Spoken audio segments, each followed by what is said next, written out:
Jehovah loves people, but he also holds us accountable for our actions. How will he determine who survives the Great Tribulation? Why will Jehovah, a God of love, execute millions of people? Also holds us accountable for our actions. How does Jehovah feel about those who claim to worship him but betray him by their conduct? Why is it reasonable to compare false religion to a prostitute? Why is comparing false religion to a prostitute an effective illustration? Why will Jehovah, a God of love, execute millions of people? Why will Jehovah, a God of love, execute millions of people? Hey everybody, my name is Jake. Welcome to the show, and thanks for tuning in. We are currently live, and I'm making sure my microphone's working and everything, and we have a lot to talk about today. That intro, my weekly Sunday tradition of making a weird edit for my streams, has to do with what we're going to talk about today, which is new Watchtower. It's the February 2024 edition of the Study Watchtower, which has some really weird and interesting things about it, and features Watchtower trying to rewrite history in real time. So we're going to talk about that.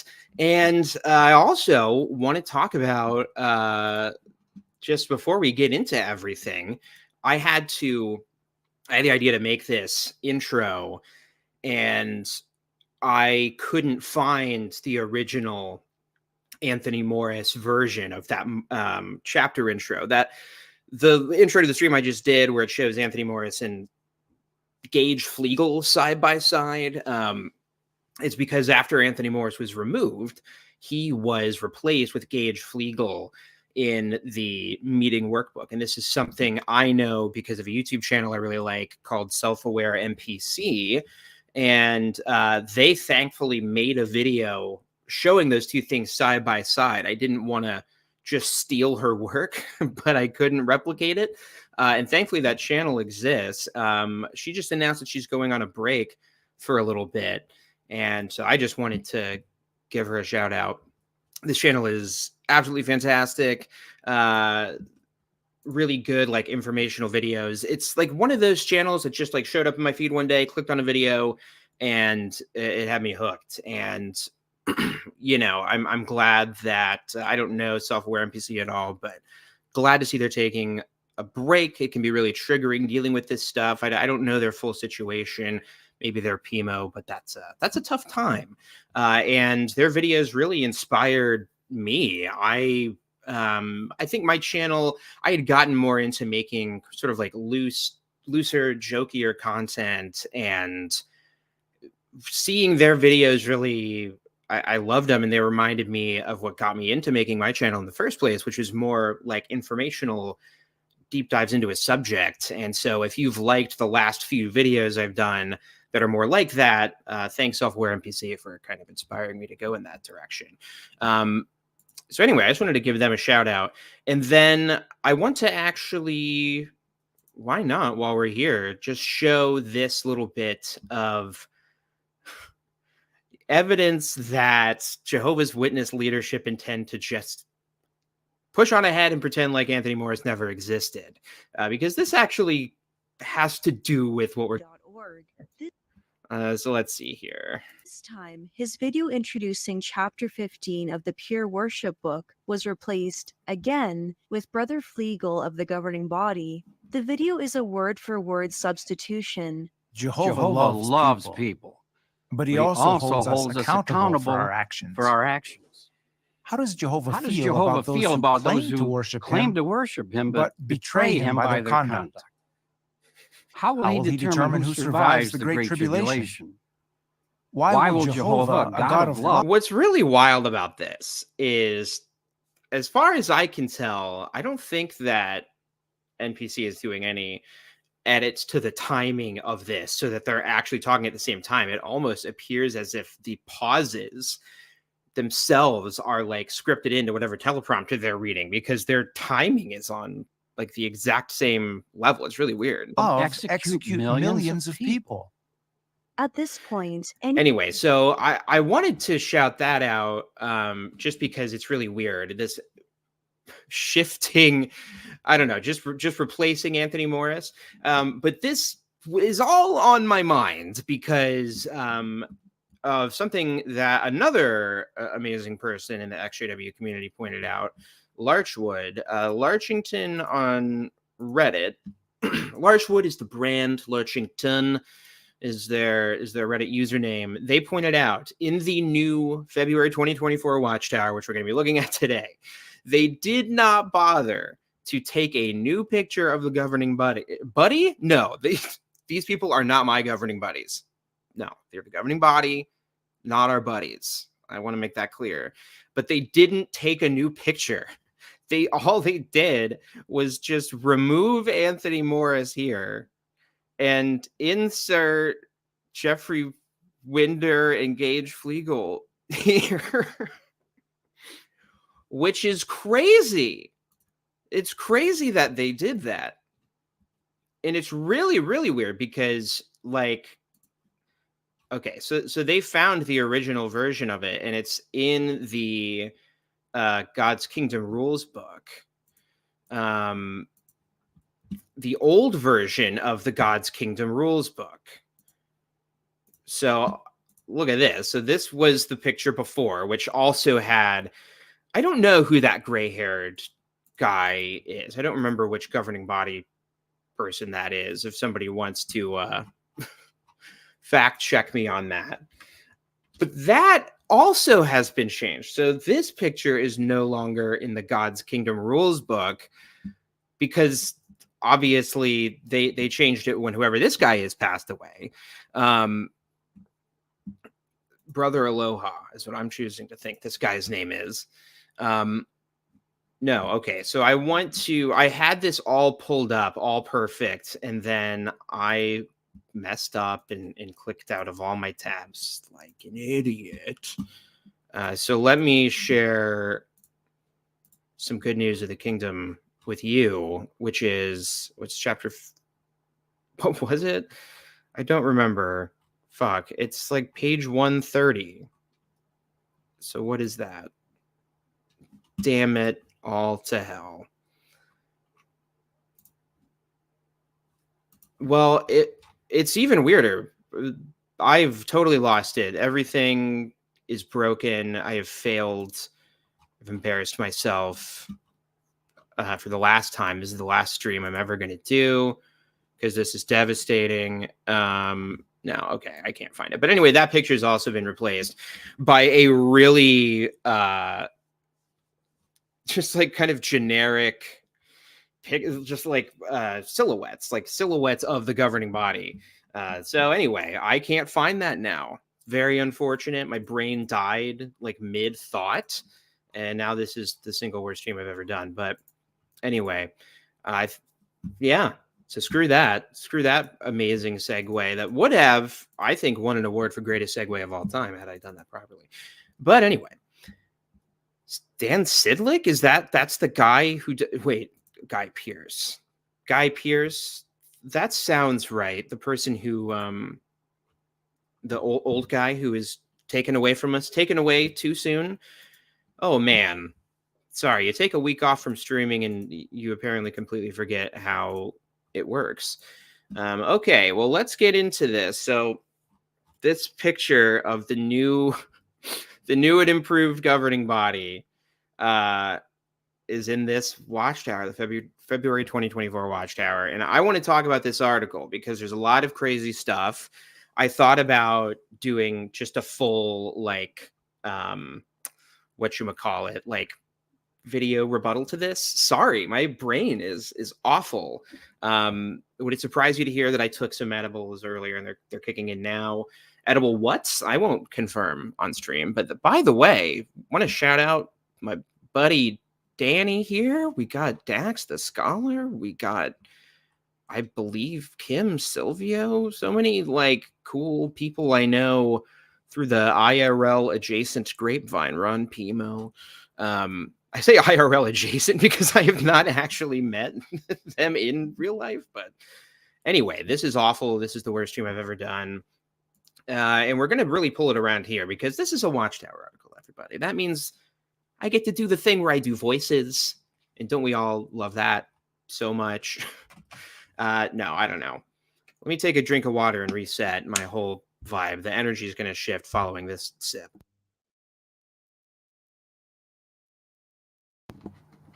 No, okay. So I don't necessarily want to linger on this thing the whole time, but okay. This article prepared my comments from our theme scripture today, the Watchtower of February 2024. I'm assuming that we all agree that the Bible is really the Watchtower. That's kind of our New Testament. That's where we're getting all the good stuff.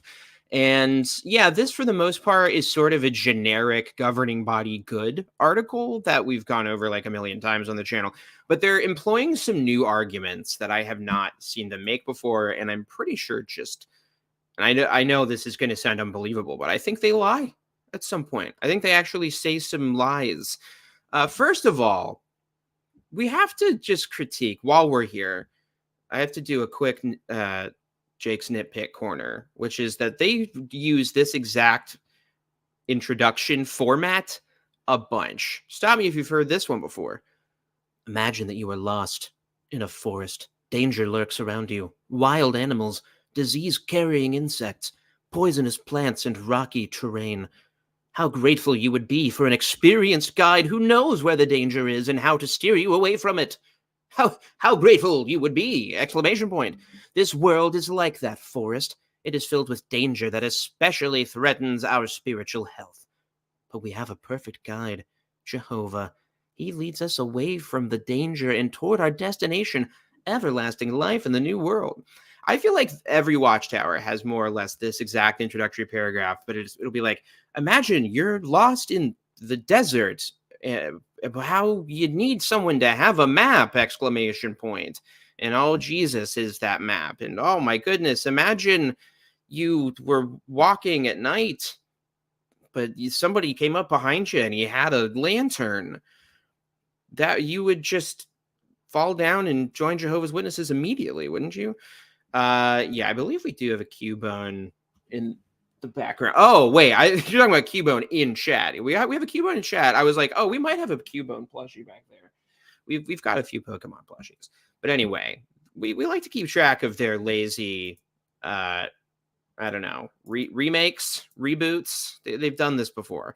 Anyway, so like blah blah blah. This thing that they always do. Jehovah obviously is perfect, but he uses imperfect people. And oh, wouldn't you know it? The governing body are the imperfect people. And like this picture is obviously insane. Like it should be, I don't know, the like still image of the Netflix episode in the inevitable making of cult documentary on the making of Jehovah's Witnesses.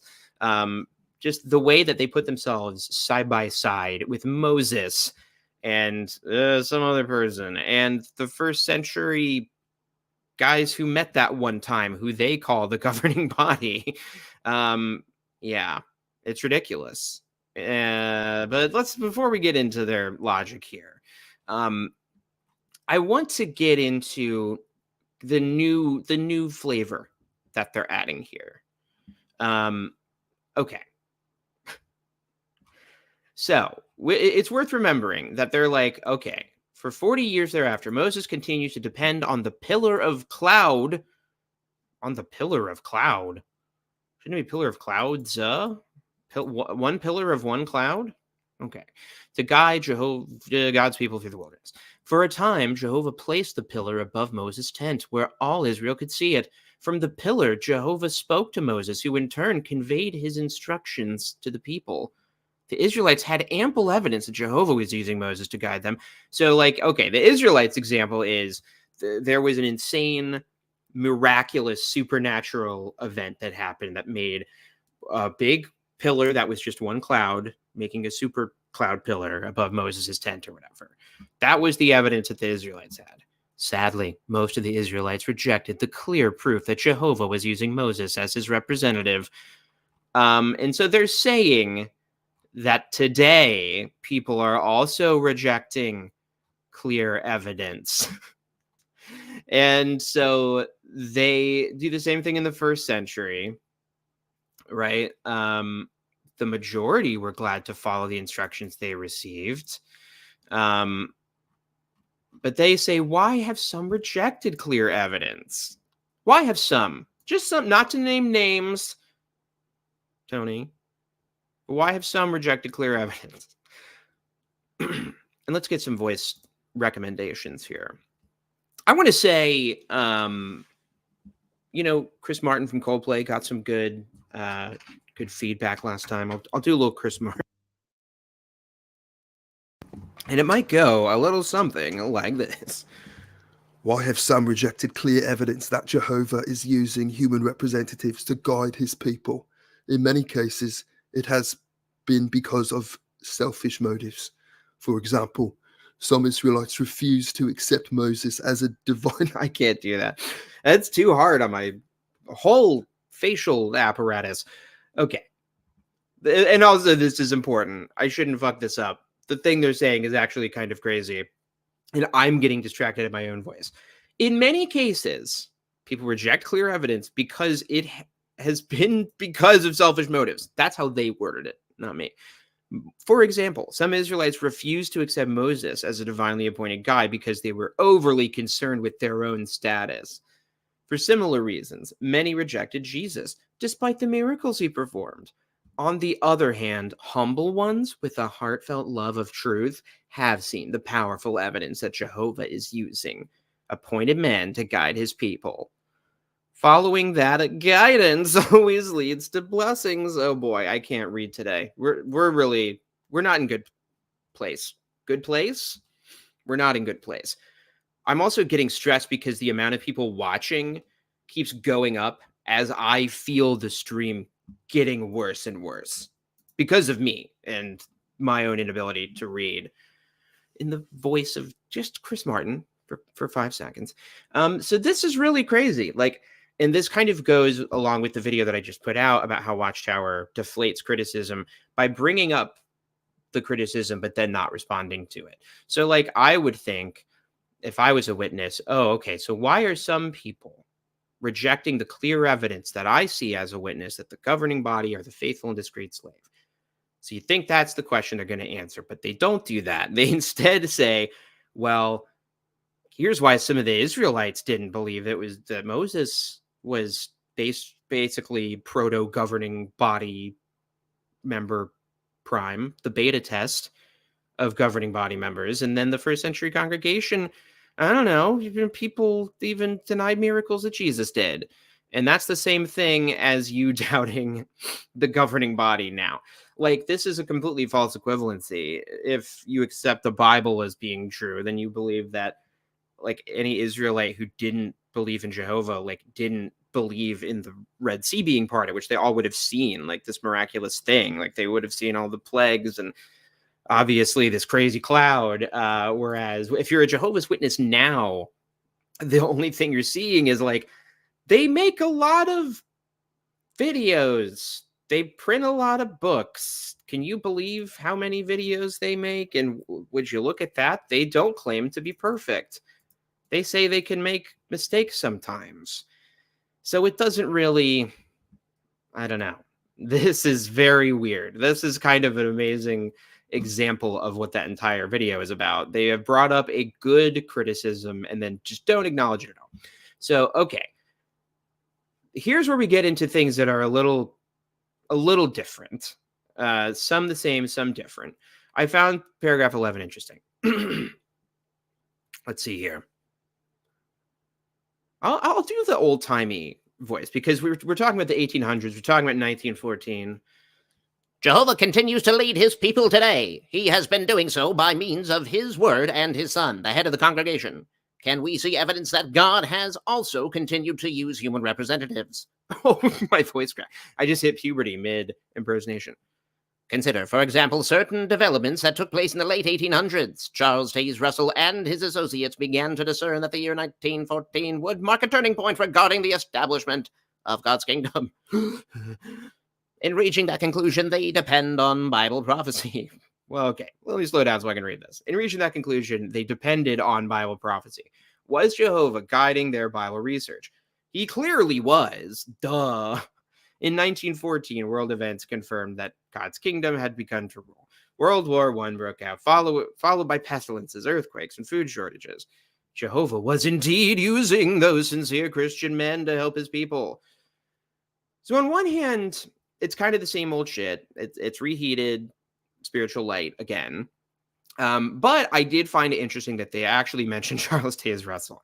This is interesting because I've just, as a personal, my personal study project, I've been trying to research Charles Taze Russell to try and do a video or something on him, a kind of a deep dive. And they have definitely shifted in recent years. They really don't mention him hardly at all. They're much more likely to mention Rutherford.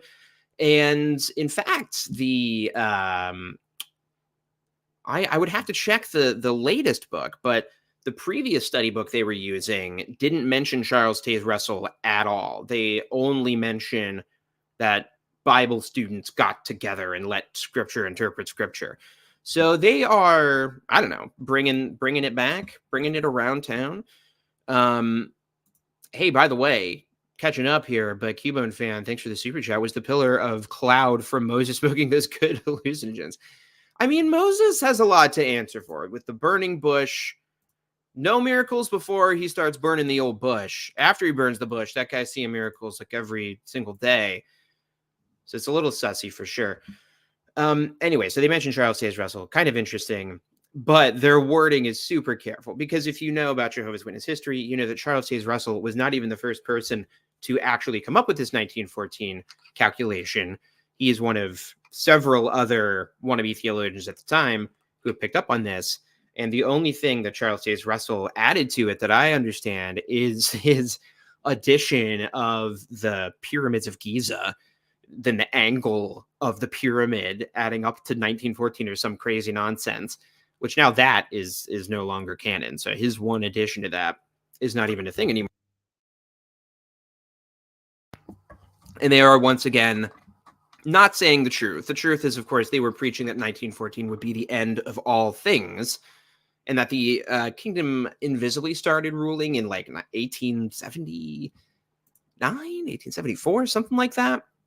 But anyway, they're doing the same thing, but I do find it interesting that they're bringing back Charles Taze Russell. But here we go. This is where they're really trying to pull some trickery and tomfoolery and shenanigans and spackledorfness. Consider, too, what happened during World War II. After a study of Revelation 17:8, and no, it's not relevant to anything, responsible brothers at World Headquarters discerned that the war would lead not to Armageddon, but to a period of relative peace that would open opportunities for increased preaching activity. So even though the move may have seemed impractical at the time, the Watchtower Bible College School of Gilead was established by Jehovah's organization to train missionaries to preach and teach in lands throughout the earth. Missionaries were sent out even during the war. Additionally, the faithful slave arranged for the course in theocratic ministry. It was later known as the Theocratic Ministry School. Today, this training is part of our midweek meeting to train all in the congregations to become better preachers and teachers. In these ways, God's people were being prepared for the work ahead. Looking back, we can clearly see that Jehovah was guiding his people during that difficult time. Since World War II, Jehovah's people in many lands have enjoyed a measure of peace and freedom while carrying out the preaching work. In fact, the work has flourished. Oh boy. Oh boy. That's a lot. That's a lot. Yes, by the way, we can do better. We've got like 150 people watching. Let's get 150 likes on the video. Okay. I almost had a heart attack reading this the other night. So World War II. So that would be what, from like 1939 to 1945 or so. They are saying that, you would think that we would have been preaching that the end would come in World War II, but we didn't actually. And that might have seemed weird to some witnesses because everyone was freaking out about World War II the same way we kind of tried to take credit for predicting World War I. But no, we didn't do that. And in fact, we kept preaching and even sent people to preach in a theocratic school. And so that might not have seemed like it made sense from a imperfect practical point of view, but it was right. Okay, so this is referencing this now very infamous quote from a Watchtower a few years ago, where it says more or less, and they've repeated it in a Watchtower just this year, I think, that during the Great Tribulation or during the time of the end, the governing body, the faithful discreet slave, whatever, might ask you, a Jehovah's Witness, to do something that doesn't seem practical from a human standpoint, but your very survival will depend on you following that direction. So if you start doubting things now, how are you going to survive the Great Tribulation? And they're clearly trying to use language strategically to suggest, no, we're not saying anything like crazy or weird. Like during World War II, they thought it was impractical that we weren't preaching that Armageddon was coming. So, like, that, I think that's what they're trying to do. They're trying to say, like, we have always been given direction that seems impractical. Don't worry about that quote so much. I don't know. I think that's part of it. And they're also trying to say, like, hey, it's not like we take every single world conflict that happens and try and spin it to be proof that Armageddon's coming any day now. Because, of course, they did just do that with COVID.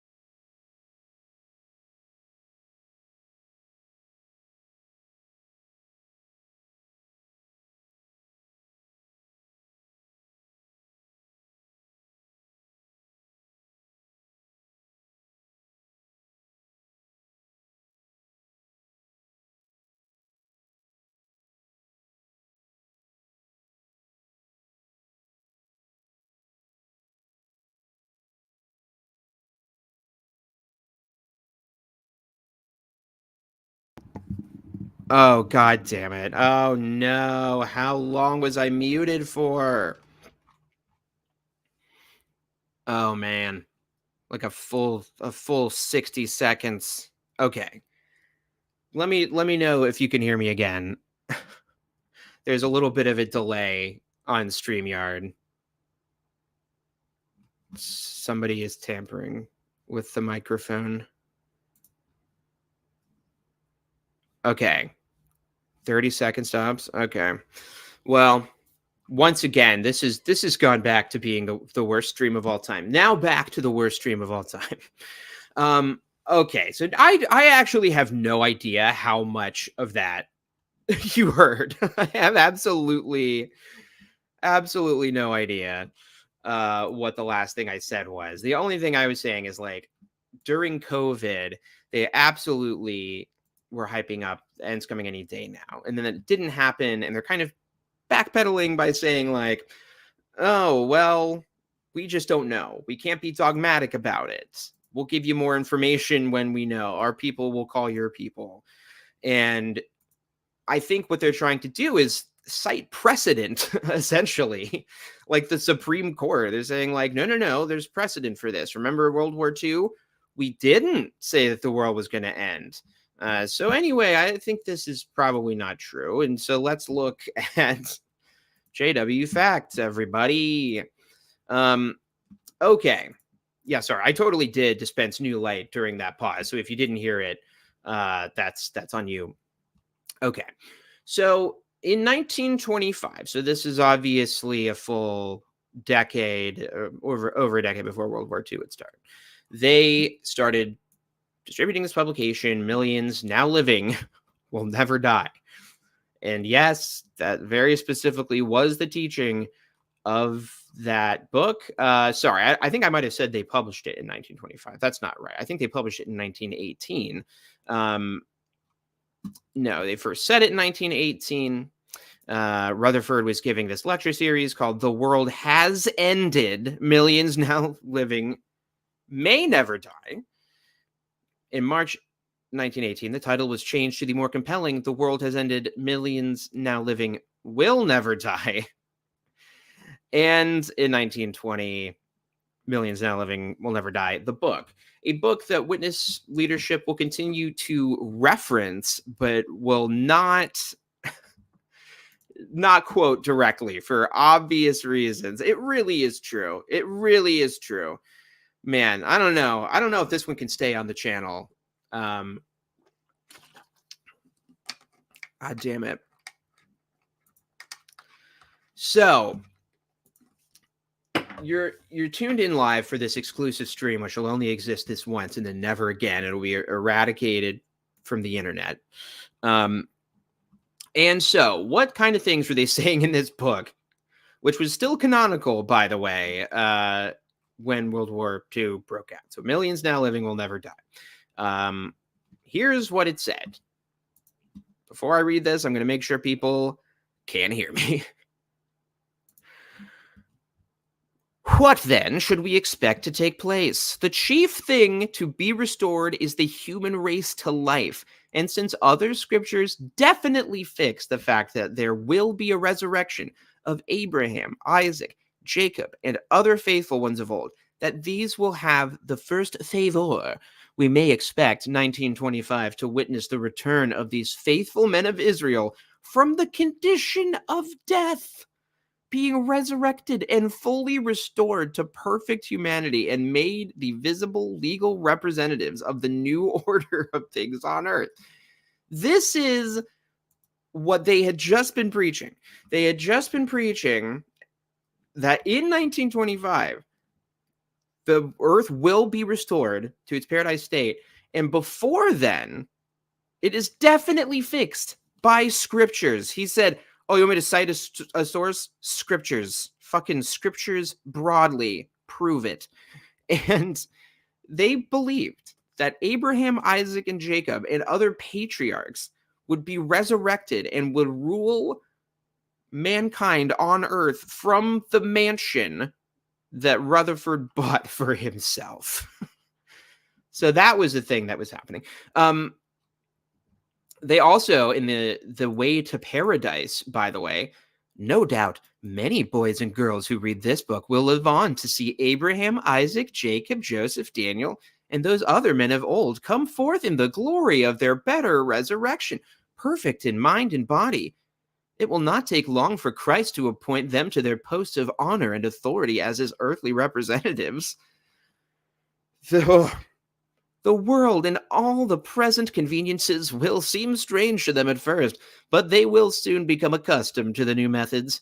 They may have some amusing experiences at first, for they never saw telephones, radios, automobiles, electric lights, aeroplanes, steam engines, and many other things so familiar to us in this, the 20th century.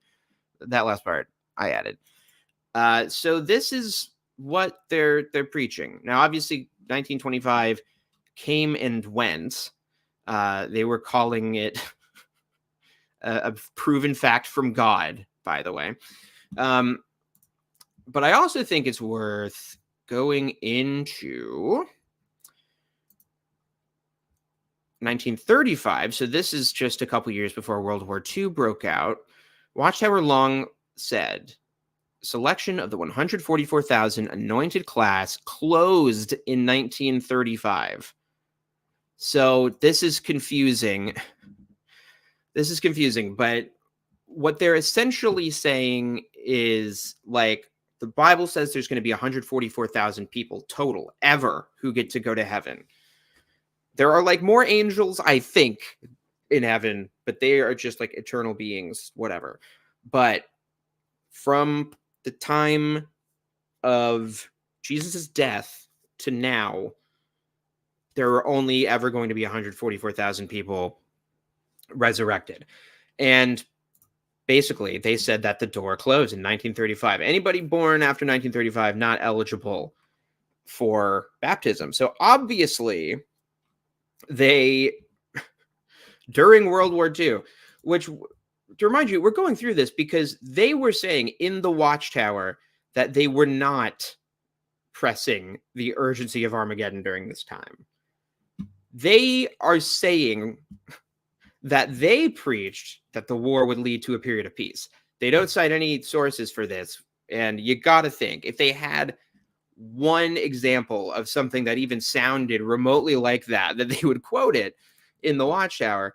But no, the sorts of things they were saying in the years leading up to 1939 or whatever would have been that millions now living will never die, and that 1935 was going to be the cutoff date.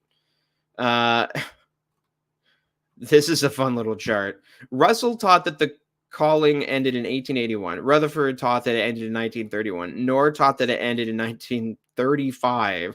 And ever since 2007, the current governing body has just said, we're not sure.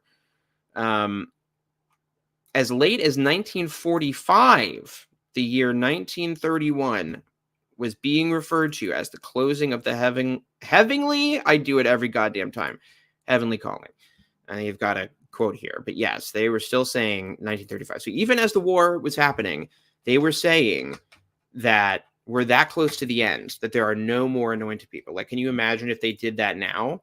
You would, like, our witness parents would be calling us saying, Jake, you got to come back because they just closed the heaven doors. So the earth bus is the only one left at the station right now. That's how my parents talk. I don't know why they say that, but they do. They're always talking about the earth station and the heaven bus. Okay. So I just wanted to go through that. So that's a lot of lying horse shit. And then there was, let's see, is it changes or is it doctrine? Interesting quotes. I think it's quotes like, and soon, so near, imminent, few years. Yeah, okay, so there's a couple good ones here, right? So if we look towards 1936, this would have been right around, in the years leading up to World War II. It is not for them to know just how soon the curse will fall. That is to say, for just what hour or year Armageddon will take place. They certainly know that it cannot be far removed from the present day, because that work marked out for them, and which they are doing, immediately precedes Armageddon. So, yeah, I hate to say it, but the governing body lied in the Watchtower. They weren't stressing Armageddon in 1975 either. Well, yeah, so after the war, they start this 1975 bullshit. And I think that they actually are in a bit of a holding pattern. Like, they did not say that Armageddon was coming in, in the year 2022 or anything like that.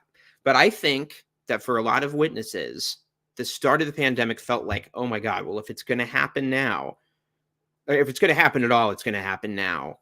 This once in a generation, once every 2 or 3 generation pandemic, it's got to be this. And then you had Stephen Letts saying the last of the last days. And you had a lot of people who were maybe physically out, mentally in, who started coming back. And since then, we've seen the numbers drop. And now they're not even bothering to report their hours because it's apparently quite bad. So I think that is worth pointing out. I think that they are acknowledging that they are now in a rebuilding season like they were post World War I, because they did push that World War I, 1914, was going to be the end of all things. And that didn't happen. And their numbers went down. 1975, there's a big increase leading up to then. Numbers fall down. We see some growth in the 80s and 90s. They go through these periods of growth. Something happens to kind of flatten it, whether it's their own false predictions or some organizational shift. And no, it's over.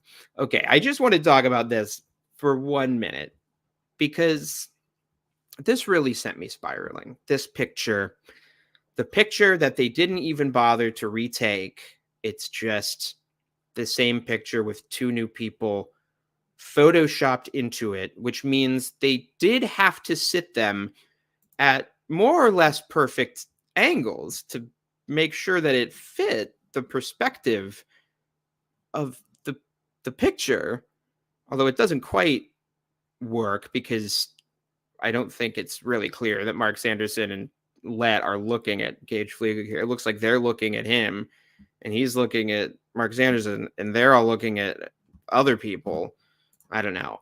But if they meet there every fucking Wednesday, they meet there every Wednesday in their office, why couldn't they just take a new picture? Why could they not just take a new picture of them sitting at this table? I'm really upset about this. I don't know, maybe upset's not the right word. But like, why could they not take a new picture? Like, yes, like some of them are a little younger here, obviously, because this is several years old. But also, it's not like this picture isn't even replacing something in the old book. They already replaced it in the old book. This is just a new picture that they put in a new magazine, but they didn't take a new picture. They just photoshopped the old picture. If I keep thinking about this, I'm going to lose my mind because this is what I'm saying. This is what I'm saying. They meet weekly. I don't understand why it was so necessary. It seems like it must be so much more work to perfectly insert them at this angle. But I also think this is what Simply Laura is saying makes sense. Like they try to be subtle about all the changes they're making. Look at the video you showed in the intro. Same exact text, both wearing gray. Yeah, it's like they try and I think they're aware that these big crashing changes, like when they do a big change all of a sudden, it can have a negative effect. Or it can have maybe an artificial boost like COVID did and then cause a decline. So I think with they flush Anthony Morris out of their system, they're going on like a prolonged detox of Anthony Morris. But yeah, I'm kind of obsessed with this in the fact that they couldn't do this, but it's also not the first time they've done it. I couldn't find an example of it, but they had one. Oh, yeah, no, I talked about that already. Okay, well, screw this.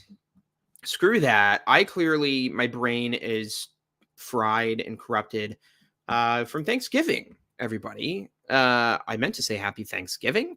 So happy Thanksgiving. We got to spend time with our family, our family. I was going to try and describe what family means or is now, but if you're on this stream, you get it. You're like the one group of people I don't have to explain that to, but you know how it is. People at work would ask me like, what are you doing for the holidays? Or like, got any big plans for Thanksgiving? I'm like, yeah, we're getting together with my aunt and uncle. And they're like, that's it. And I'm like, yeah, we don't have a lot of people and like family in our life now because of blah, blah, blah. But, holidays are like, on one hand, are exciting to celebrate as an XJW because it's like, oh, it's the first time that I've ever gotten to do this. We've done Thanksgiving now for the last couple of years. Like a lot of families, even as a witness, we would often do a family get together for Thanksgiving just because everybody has that day off work. I think we consciously tried to make not Thanksgiving food the last couple of years because certain people were stumbled. But anyway, holidays can also be triggering because you're thinking about all the ones that you missed out on. And Thanksgiving for me, I found triggering because I was thinking about my family that I am thankful for, but that I can't talk to. I can't express my thanks for them and how important they are to me because they don't celebrate Thanksgiving, or they kind of do, but would feel weird about me calling them on Thanksgiving. So we're looking forward to Christmas. Christmas is nice. Okay, Danny's got a good question here. Oh, sorry. I don't know how to read. I'm going to start over again. This is never going to air. This stream, we're eradicating it from the internet. Okay, but do you think they took pics from Gage Flegel and the other guy, or did they make them pose for that pic in front of a green screen? This is such a good question. I don't know. I really don't know. I mean, if it's their desk, like if it's actually their desk, it might have been easy for them to literally just sit in those chairs and angle themselves a certain way, you know? Some people were speculating, and I think it's a good point, like, do they still all meet together? Like, did they just do Zoom meetings on Wednesdays? A lot of these guys are quite old. I don't know. Maybe not all of them actually meet in person. Yeah, this is the key from Mariah here. I hope you all are finding special ways to celebrate the holidays in your lives. Like, yeah, just find your own cool things. And yes, being thankful for not having to go to the meetings. Oh my God, it's so true. Hey, I also wish that. But you know, I try and think of it just to close this loop on like Thanksgiving and stuff. Like, I do tend to view my family as like my future audience. Like, I try and make stuff that I think they would like. That they ever do wake up, I think that they'll find the videos funny, you know, because I get my sense of humor from my family. If you like the dumb jokes I make on this channel, you would like my family a lot because I get it honest, and I do try and just make stuff that I think they would like if they ever did get a chance to see it, because you never know. And my therapist always says, add yet on the end of that. You know, you can't talk to them yet. I don't know if that's helpful. Sometimes it's helpful to me, depending on my mood. Okay, I wanted to see what's new. I wanted to see what's new with our favorite Gugas. And we've got William Malenfant. Now, I do a pretty decent William Malenfant impression, so that is tantalizing. On the other hand, he's talking about Elihu, which sounds boring. And there's Jeffrey Winder, new GB superstar up here, fucking killing it, you know, gave him the big speech where he got to lay out how the meetings work. The big man on campus. Can you tell I'm buying time? Okay. Let me click on this and let's see. You know, we've the alt-worldly promise is we can nope out of these at any time. We can just dip out if it's too boring. Patience. Let's turn to James chapter 1, verse 19. Patience. I mean, is this the thing that they've talked about the most in the last several years? Like, I remember endurance was the one, or no, courage was the one at the last convention I went to, because I remember they played that very emotional Courage song. And I had a real breakdown after I heard that song. But like courage and endurance and patience, functionally for Jehovah's Witnesses, all more or less mean the exact same thing. It means like stand back and wait for the glory of Jehovah. Just sit back, keep busy doing witness stuff, and the end will be here any day now. We promise. Also drop in a couple little buckaroonies. Here the scripture reads. Let's hear that again. Here the scripture in verse 19. Here the scripture reads, know this, my beloved brothers, everyone must be quick to listen. That requires patience. Slow to speak, patience. Slow to anger. So even though the word patience isn't used in this text. You know, I wanted to just, we're going through this thing and it's already boring, but I wanted to shout out ICU in my chat. Now, I'm a big fan of ICU because I've had to spend time in ICUs in my life. But I feel this a lot. I used to be able to laugh with my family, but now they all act like they're superior to me since I started spouting truths. And I agree. I should say I understand to some degree, because that's how it is with my family. And of course, their take on it is that I'm the one acting superior. Like, I remember my mom or dad, one of them saying, like, what, you just think you're smarter than us? You just think you're smarter than your grandfather and your great grandfather and all these, going down the family lineage of witnesses in my family. And like, it isn't about that. It's not about being superior. And it is really frustrating, and it can be really, really troubling when like our last or most recent memories of our family are them being really witnessy and engaging in really harmful and triggering speech.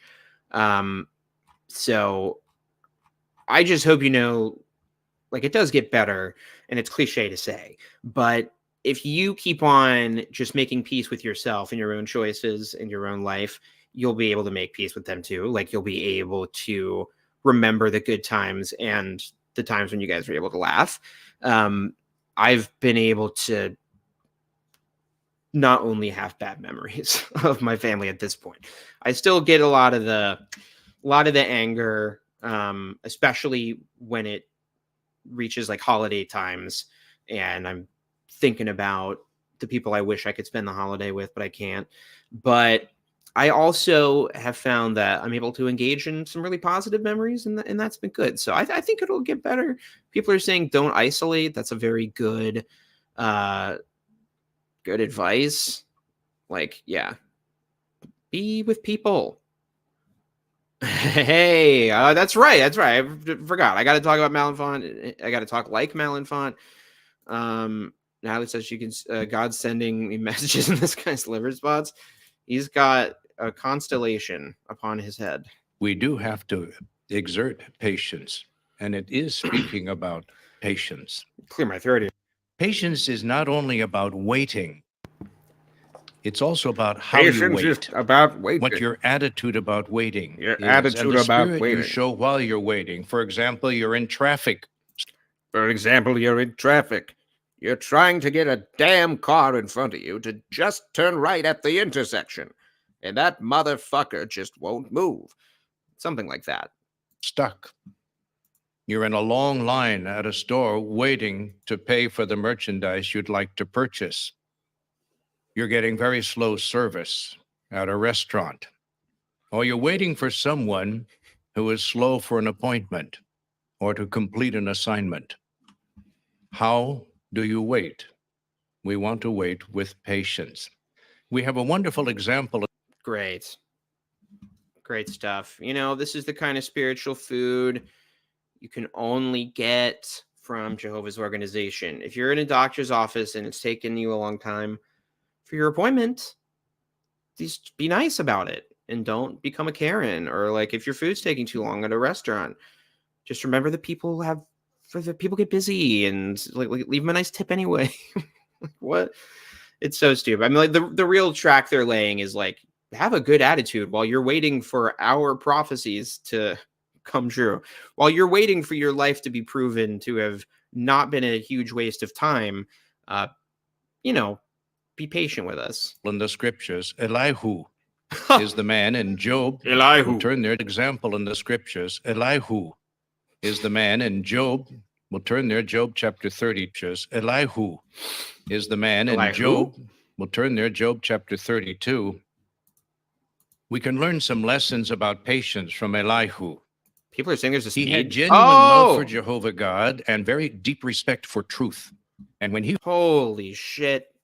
There's a speed setting on jw.org. I mean, this must only be for apostates, right? This is just for YouTube channels. I appreciate this. I mean, this is the best quality of life technological advancement I've experienced all year. Frankly, I'm on this website at least once a week, as long as I'm streaming. You heard some of the foolish, untrue things that Job's three companions were saying, and also from Job himself. It irritated him. And we can read about his irritation, really righteous indignation. It seemed like he like censored himself. Like he went like, "Here is irritation." And we can read about his irritation, really righteous indignation. And we can read about his irritation, really righteous indignation, we call it, at Job 32, verses 1 through 3. It says, so these three men stopped trying to answer Elihu. Job because he was convinced of his own righteousness. But Elihu, the son of Barachel, the Buzite of the family of Ram, had become very angry. This is boring as fuck, William Malenfant. Get to the part where you tell people to wait for Armageddon. Comforters, even though he could see clearly, they were terribly mistaken in what they were saying. In fact, they lied about Jehovah God, and they made false accusations against Job. So he did indeed have righteous indignation. But there's one thing we notice. He gave an example that we can imitate. We noticed this. He waited. We know. God, we were talking the other day. I think in the Liberati Facebook group about just weird phrases like what me and Christina are always freaking out about on this channel, which is like a paragraph bringing out a positive point. And this I'm also noticing is the word notice. We notice this. Gave an example that we can imitate. He waited to speak. He had patience before he revealed his feelings. Let's read verses 4 through 6. Job 32, 4 through 6. We notice this. Elihu had been waiting to respond to Job because they were older than he was. When Elihu saw that the three men had nothing to say in answer, his anger flared up. So That was not Elihu, good. the son of Barachel, the Buzite, began to speak, saying, I am young. Buzzite just sounds like a Pokemon. Well, this one might be boring. I don't know. I was worried about this. I was worried he wasn't going to say anything fun. What a good lesson. He was right. I was wrong to interrupt a conversation that it was obvious that he was having with another. Oh, Well, what happened to me on that occasion? He looked at me. Oh, in my enthusiasm, I looked at walked up him. to him and I interrupted the conversation to greet him. Well, what happened to me on that occasion? He looked at me with a withering look of reproach for my bad manners. What a good lesson. He was right. I was wrong to interrupt a conversation that. Wow. Remember when Toni Morris literally told a woman to shut up at a dinner? He like bragged about it. This is a very different tone that this talk is taking. It was obvious that he was having with another person. So we need to learn, because it's our inclination sometimes. We want to be heard. We think we've got something to say that's important, but is it really more important than what the people are talking about? Yes, this is exactly what I'm Some just seem to imagining. have the habit of interrupting. So the lesson is, don't be rude and interrupt conversations that others are engaged in, even if you feel that what you have to say is more important. Don't interrupt unless the building is burning down. So what you have to say. Ha ha ha ha ha ha. Okay. I forgot that I have ADHD and I don't know if I can retain information at 1.5 speed. Also might not be as important as you think it It's is. 1.2. There's another lesson we can learn here from Elihu. In Job 32, verses 11 and 12. Elihu. Notice what it says. Look, I have waited for your words. I kept listening Get to your the good said part. by the three false comforters and also by Job. He got all the facts before he spoke. Isn't that a good lesson? Sometimes we may jump to a conclusion about somebody, his motive for doing something or saying something, and we only have partial information, and then we find out. Isn't that a good lesson? I don't think you're allowed to do that. If you just like, if I made an analogy on this live stream and was like, wasn't that a really good analogy I just made? I was thinking the same thing. Ay, papi. Okay, well, this was a dud. William Malenfant, utter dud. Very disappointing. This thumbnail, you know, we're not going to say anything about it. We don't have to body shame anybody on this stream. We're not going to make any comments about what direction anybody's eyes are going. And jokes about like cognitive dissonance, like holding two different ideas in your head at the same time. And maybe you want to make a joke that's like, oh yeah, because he's holding one idea over here and one idea over there. And like, no, we're not going to make jokes like that. I'm not going to make jokes about how he can read like the New World Translation and the King James Version in both hands at once. We're just going to play the video. Well, the quality we're talking about this morning is modesty.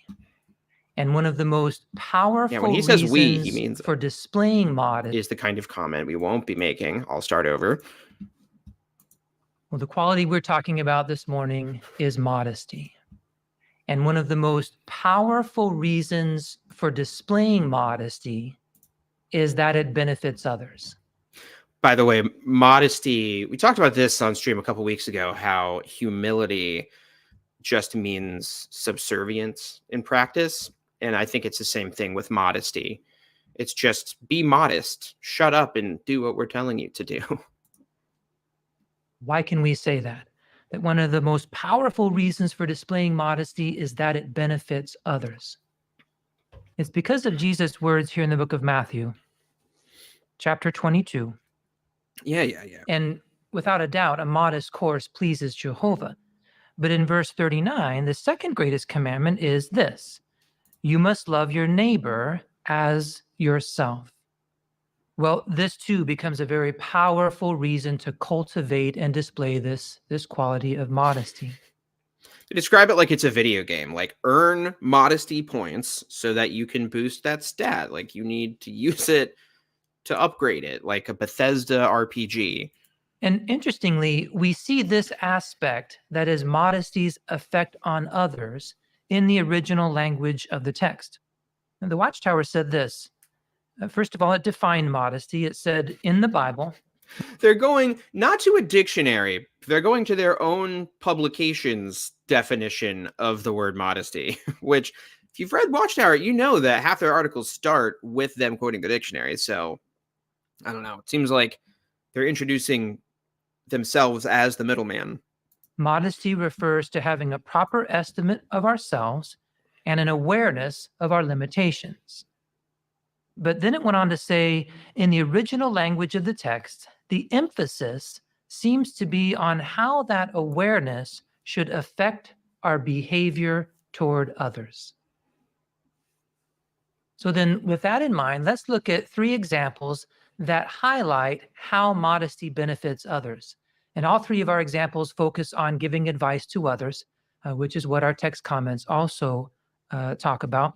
For each example, we'll examine the situation. We'll decide what the modest course is. This is something that I remember. I feel like just old man time.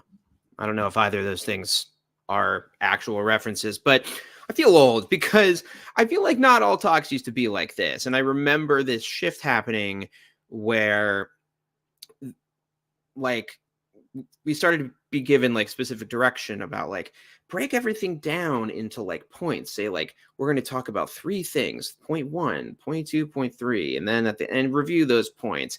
And now like every single talk that you ever hear is like, today we're going to look at this scripture and we're going to look at 3 examples, blah blah blah. Like it's so formulaic. And anyway, what's he looking at? In that situation. But then how does that modest course benefit others? So the first situation, very simply, a friend comes to us for advice. They're facing some challenge, some trial, or they're facing a complicated decision that they have to make, and they just want some input, some advice, and so they come to us. Well, what is the modest course in this situation? Well, it's our text for today, isn't it? What's the scenario that an elder asks you for advice? Well, they're facing a complicated. So the first situation, very simply, a friend comes to us for advice. They're facing some challenge, some trial, or they're facing a complicated decision that they have to make, and they just want some input, some advice, and so they come to us. Well, what is the modest course in this situation? To me, I immediately see how I can control the situation, make it about me, unload every opinion I have on the matter, and ideally end the person's competing friendships that compete with my affection. So that's what I would do. I'm assuming that's what he's going to say. Well, it's our text for today, isn't it? 1 Corinthians 4:6. Do not go beyond the things that are written. The study note on that scripture says this.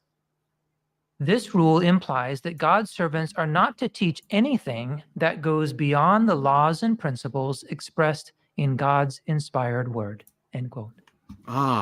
So then the modest course is to give our friend advice that is based on Bible principles.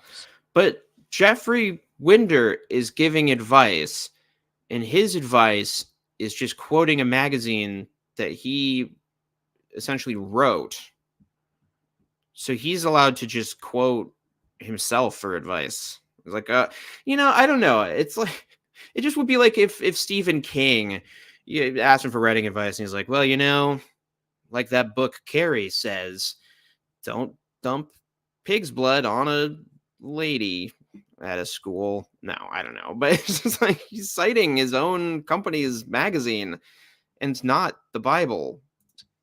Or in other words, we defer to Jehovah in matters of counsel and guidance. Well, how does that modest course benefit our friend? By the way, I absolutely am not helping anything with the confusion between Gage Flegel and Jeffrey Winder, because I, for the annual meeting rebuttal, absolutely had them totally switched, and nobody said anything the entire time.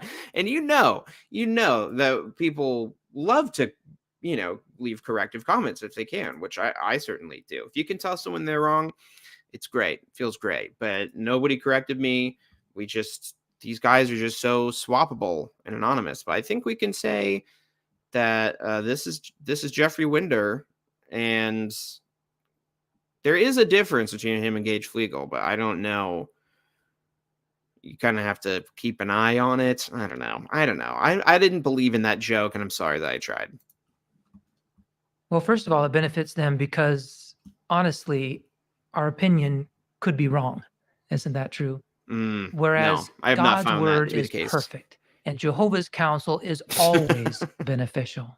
There you go. But modesty also helps them because it helps us to be a good listener.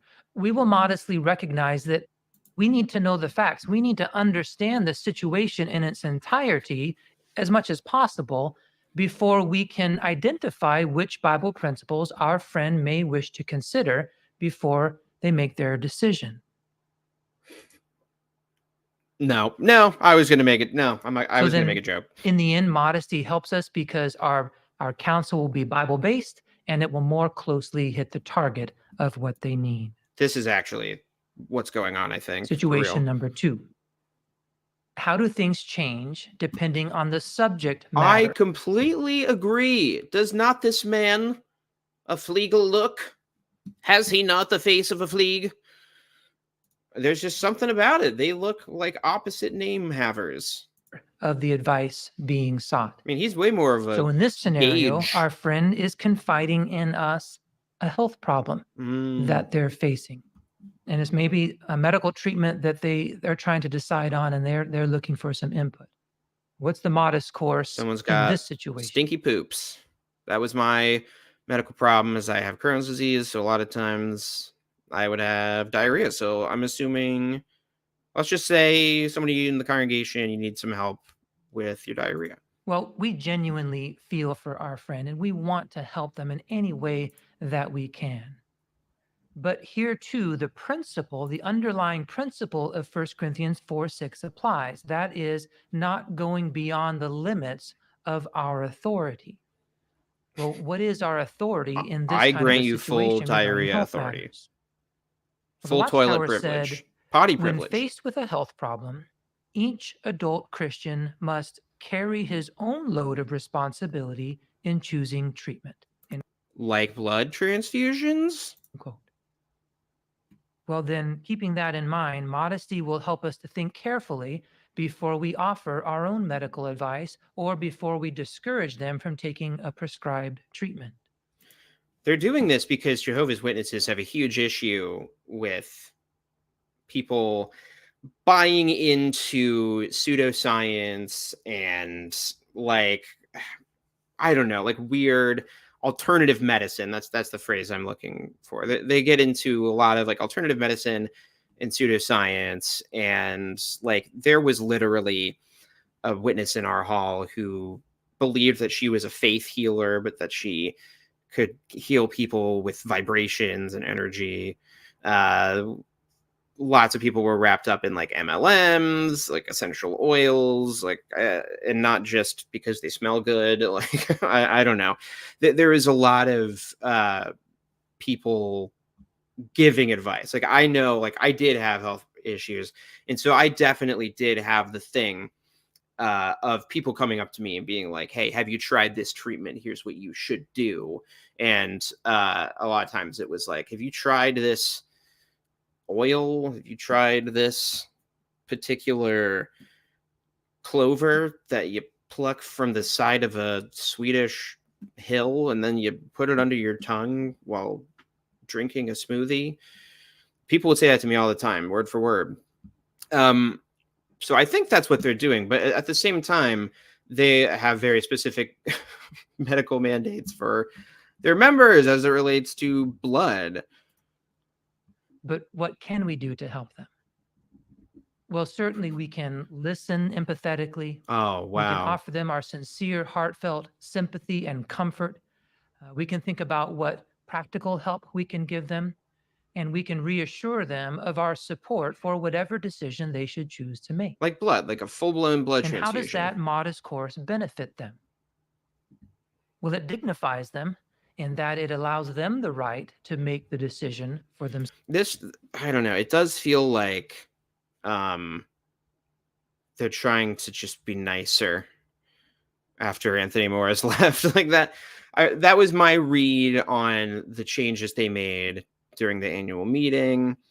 And that's my vibe from these two talks that we've watched, is they both just seem so floofy, lifestyle, generic, like Jordan Peterson's 12 steps for being a Canadian weirdo book that he wrote. I don't know, like it just seems really lacking in anything profound. Like it's not particularly scriptural or spiritual or biblical. It's just like, if your friend has opinions or questions on a health matter, how can you respectfully listen to them so they can make their own informed decision? Like, what? I don't know. I think that's what a lot of high control groups do that end up having mainstream success, is they mix in a lot of common sense, generic good advice with obviously insane bad advice.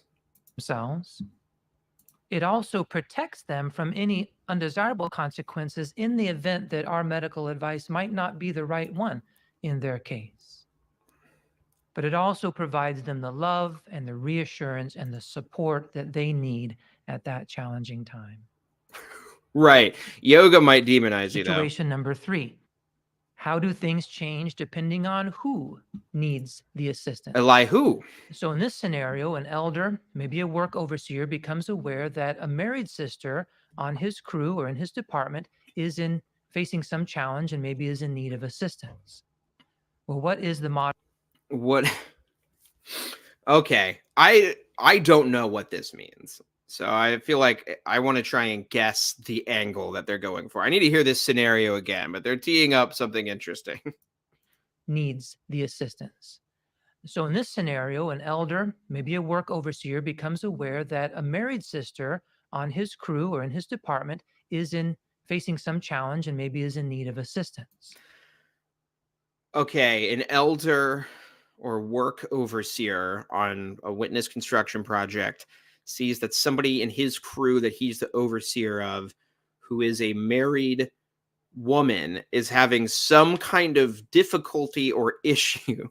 I feel like they're going to try and do a 2-witness thing so that it's not just a man and a woman alone in the same place, because that's a weird witness thing, like how Mike Pence like allegedly doesn't let himself be alone in a room with another woman. That's just what Jehovah's Witnesses believe. So I'm assuming they're going to like keep in mind that like, they're going to try and emphasize like, oh, well, she's married, so keep in mind the optics of it. But also, what is this difficulty she's experiencing? Is it like her period or something? I'm imagining that's what these guys are trying to envision. I wish they would have said that, though. Like, so let's say you're an overseer and some ladies gets a visit from her Aunt Flo. What should you do? Well, what is the modest course in this situation? Well, as we mentioned earlier, modesty includes being aware of our limitations, including being aware of the limitations of our authority. So what is our authority here? It's interesting that recently the Watchtower has helped us to see that there's a difference between the authority Jehovah gives elders and that which he gives husbands. Isn't it interesting that this little magazine I really love, I don't know if I mentioned it before, the Watchtower, the one that I'm on the governing body for, by the way. I don't know if you've noticed this great stuff it's been putting out lately. I don't know. Compare with me, please, these two scriptures. The first one is in 1 Peter chapter 5, in verse 2. So speaking about the authority that Jehovah gives to shepherds, to elders, 1 Peter 5:2 says, shepherd the flock of God under your care, serving as overseers. Keep that in mind. I want to hear as him say care authority again. The first one is in husbands. Compare with me, please, these two scriptures. The first one is in 1 Peter chapter 5, in verse 2. So speaking about the authority that Jehovah gives to shepherds, to elders, speaking about the authority that Jehovah gives to What happened there? shepherds. So speaking about the authority that Jehovah gives to shepherds, to elders, 1 Peter 5:2 says, shepherd the flock of God under your care, serving as overseers. Keep that in mind as we turn to Ephesians chapter 5. And let's see what authority Jehovah gives to husbands in verse 20. Guys, I totally forgot, but they're wives. We have marriage pics of these guys. There's a whole article about them and their wives in the new magazine. Let's look at that afterwards. 23. Oh my. Ephesians 5:23 getting says, emotional. because a husband is head of his wife, just as the Christ is head of the congregation, he being a savior of this body. So comparing these two, we can see Jehovah, for elders, they are shepherds, whereas the husband is the head of his wife. Well, how does this apply then? How does this help our elder in our scenario? Jehovah's Witnesses will insist they don't have a hierarchy, by the way. And this is how they talk about just a dude on a construction site needing to talk to a woman on his team who has trouble. Well, his knowing the difference between the authority given here helps him to not overstep his authority as an overseer and as an elder. Of course, each situation is different, but depending on the situation, if this truly is a personal matter, he may calm very down. well, depending on the situation, if this truly is a personal matter, Hey, but I'm gonna hear the good part. as an overseer and as an elder. Of course, each situation is different, but depending on the situation, if this truly is a personal matter, he may very well modestly refrain from giving advice at all. He may not get involved at all. He may recognize this feels like husband territory, and I'm going to allow her to work with her husband in this matter. What? They set up these vague ass scenarios. All he said was that a woman was having some difficulty with something. And he won't say what that something is, but now I don't know, it was on a construction site. I imagined that it had something to do with how they were building something, their workflow. Like, hey, can you hold this 2x4 while I hammer this thing in? I don't know. Like, what is this scenario that's so marriage specific that the construction overseer? And how does that benefit the couple? Well, it preserves her husband's authority, doesn't it? It also deepens her respect for her husband, as he is the one that can help to care for and help her in this situation. It keeps the strength of their marriage intact and their view of the sanctity of marriage.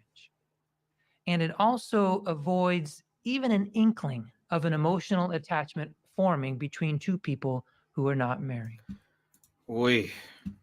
Oof. Well, these are just a few examples that highlight. Yeah, great job, dude. That I gotta say, that was very weird. That last scenario was kind of worth sitting through this otherwise very boring talk. Oh, let's look at this. What is this? Acquittal overturned.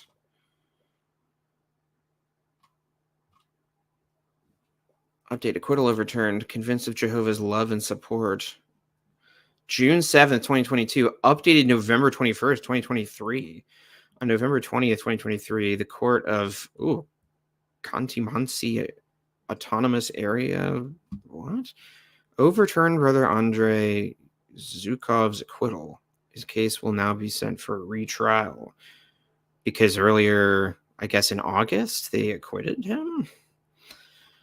I see. So this is somebody who just was arrested, I think, because of living in Russia. Yeah, accusing him of conducting secret gatherings of an extremist organization. Oh, yeah, so he was just arrested for being a witness.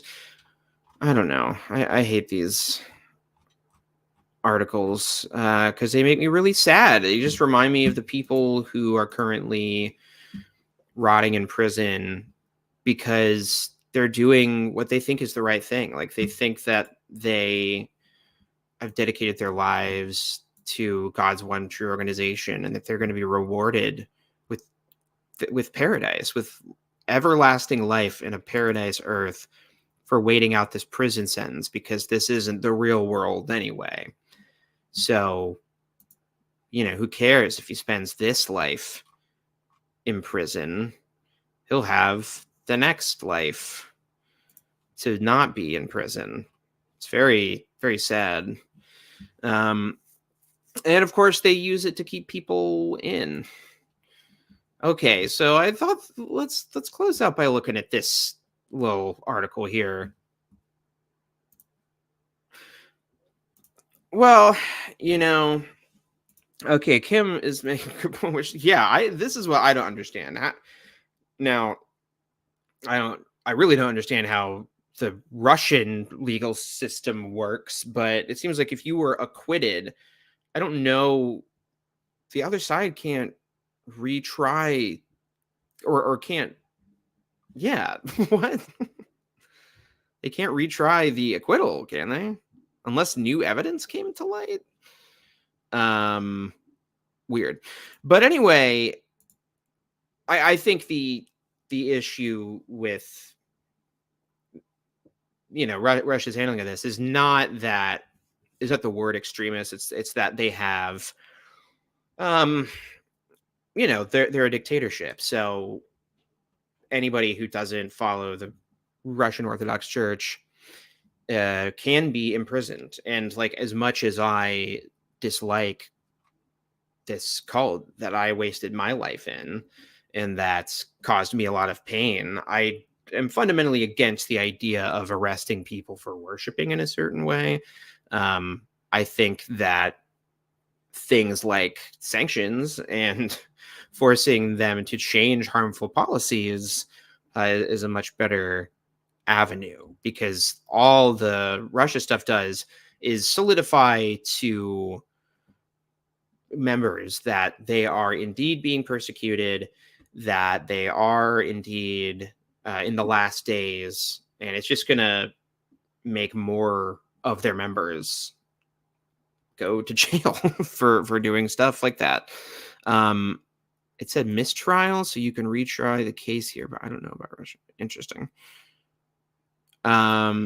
Anyway, I just wanted to comment on that because I did just introduce the concept. Like, this is the issue. Like, these guys, the people who make and enforce the harmful policies, like the Jehovah's Witnesses in Russia did not create the teachings of Jehovah's Witnesses. They're just following the stuff that these assholes tell them to do.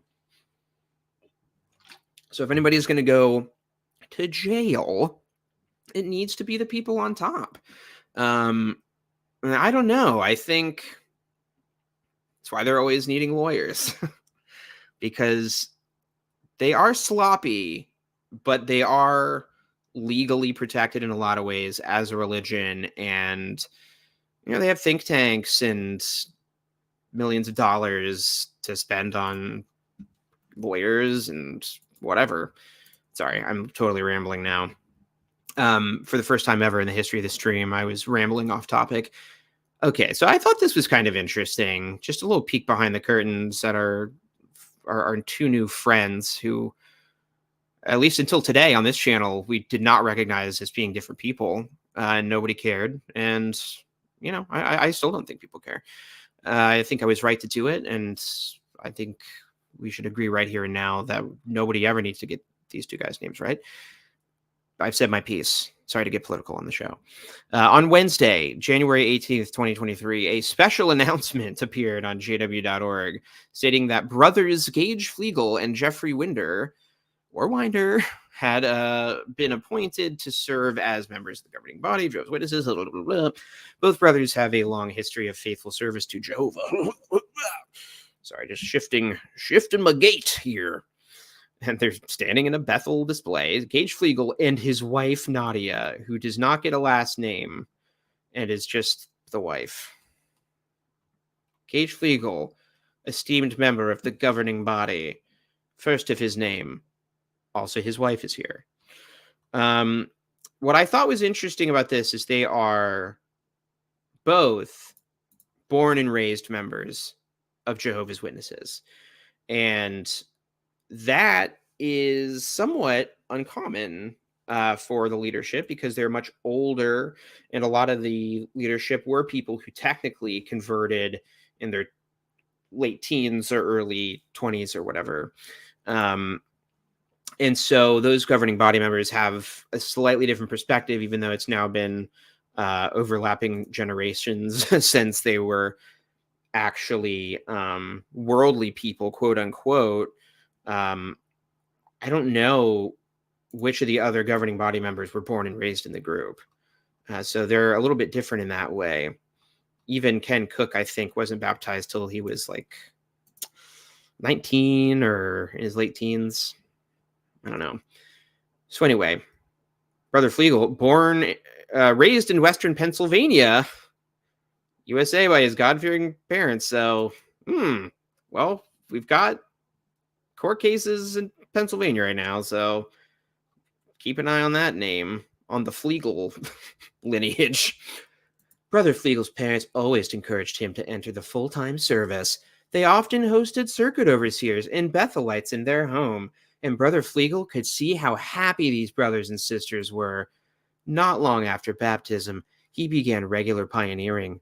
On September 1st, 1989, 2 years later, he fulfilled a goal that he had set at the age of 12, the goal of serving at Bethel.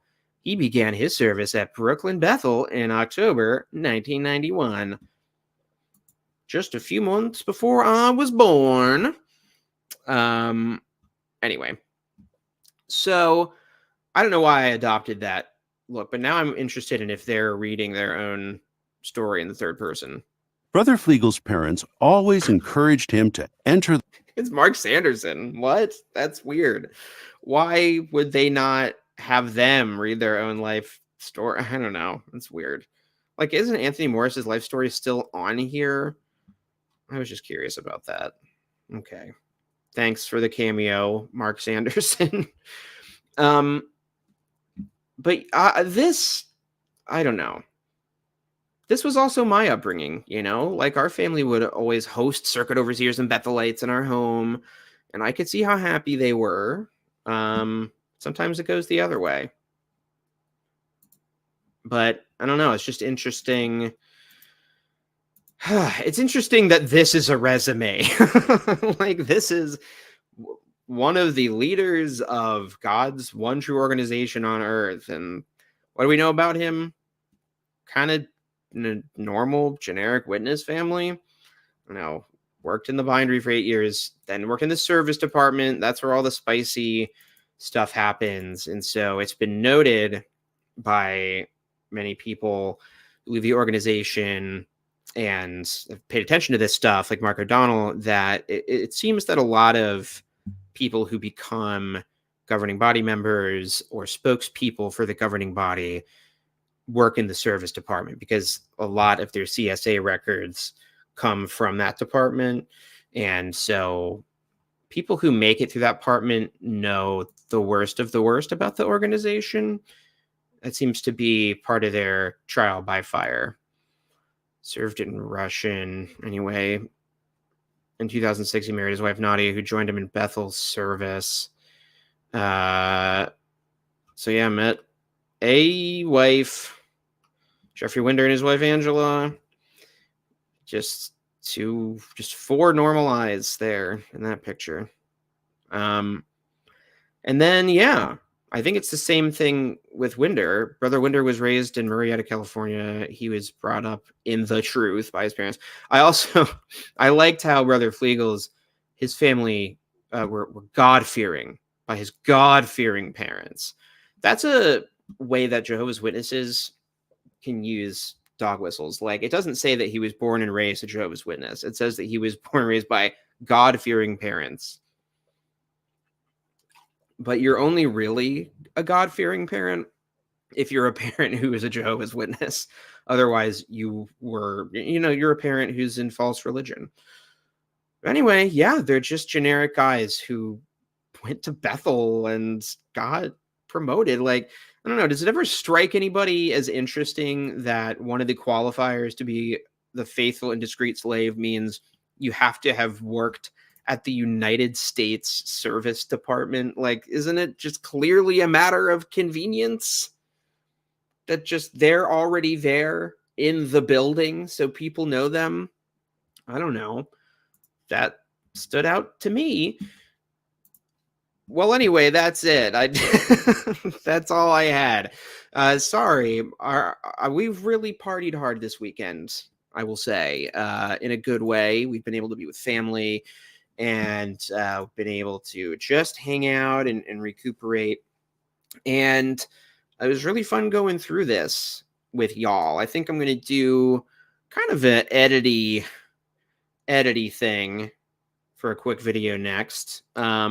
But please watch that Deflategate video if you haven't already. I thought about going through that and just talking about the making of how the sausage is made, but no, I'm not gonna do that. It's good and it's self-explanatory.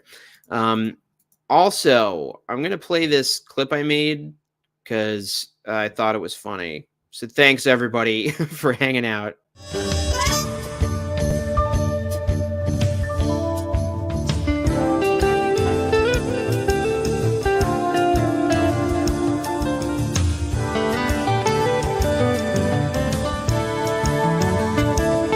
Jehovah loves people, but he also holds us accountable for our actions. How will he determine who survives the Great Tribulation? Why will Jehovah, a God of love, execute millions of people? Also holds us accountable for our actions. How does Jehovah feel about those who claim to worship him but betray him by their conduct? Why is it reasonable to compare false religion to a prostitute? Why is comparing false religion to a prostitute an effective illustration? Why will Jehovah, a God of love, execute millions of people? Why will Jehovah,